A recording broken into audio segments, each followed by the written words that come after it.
Have we ever tried to meddle in other countries' elections? Oh, probably, but it was for the good of the system in order to avoid the communists from taking over. For example, in Europe, in 47, 48, 49, the Greeks and the Italians, we don't do that now, though? We don't mess around other people's elections,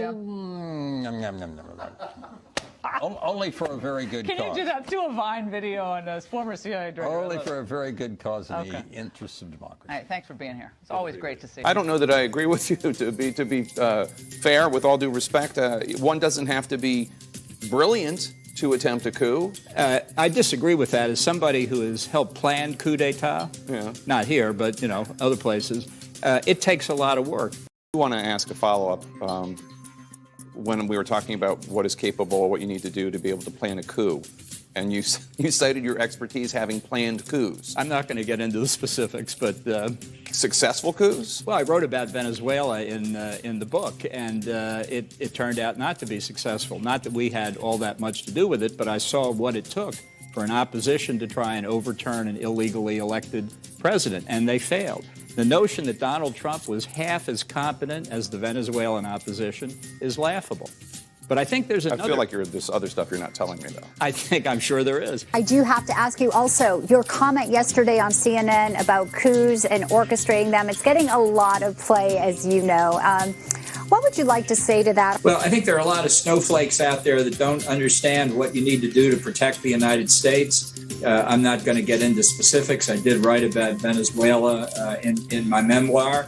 And I think that any president that's not willing to do what it takes to protect the interest of the American people needs to have some counseling. This is something that some of the snowflakes on the left really kind of were shocked at. But when you're looking out for America's best interest, you do what's necessary to protect those interests. So take the current threat of countries getting nuclear weapons or engaged in international terrorism like Iran and North Korea. To protect the United States against the threat of nuclear weapons, would a coup d'etat, would regime change against their governments be appropriate? I think the answer is entirely yes. Okay, so you mentioned coup d'etat in the plural form. Can you tell us some of the others?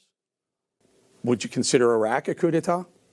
No, I wouldn't consider Iraq a coup d'etat, although it had the effect of regime change, and I think that was the right thing to do, and I think George W. Bush pursued the right policy to protect America and its national interest. I'm not going to get into the others because the chapter on Venezuela went through a very rigorous pre-publication review process, as did my entire book.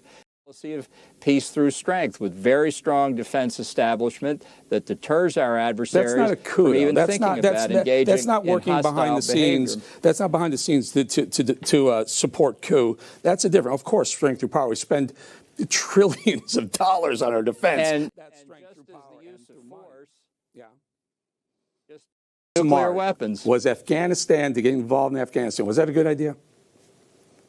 It absolutely was. We went after the Taliban that had given refuge to Osama bin Laden and al-Qaeda. We overthrew the regime. What we failed to do in Afghanistan was go after al-Qaeda hard enough to crush them early. But was George W. Bush right in the aftermath of the terrorist attack on 9/11 to go into Afghanistan? Absolutely. We spent 20 years, Ambassador. We spent more than $1 trillion there. We lost thousands upon thousands of lives. And the result is a Taliban that is reverting back to a 20-year-ago Taliban, or maybe even partnering up with ISIS and al-Qaeda. You can stop talking when you want to, Eric, and then maybe I'll talk. And the result of what we did in Afghanistan for more than 20 years is that no terrorist attacks were undertaken against the United States. That was a policy that was working. And now the Obama administration, Freudian slip. The Biden administration, which did exactly what Trump wanted to do by withdrawing, has had to admit to Congress that ISIS-K is already prepared to make a terrorist attack on the United States. And of course ISIS they are. They can regroup. January 6th, was that insurrection? Oh, I'm trying to get an answer, but was that an insurrection? Was that a coup d'etat?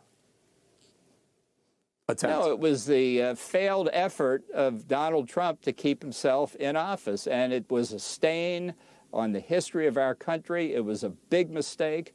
And I think he's permanently damaged his place in history, even among some of his strongest supporters. Well, how is it, Tom? How do you tie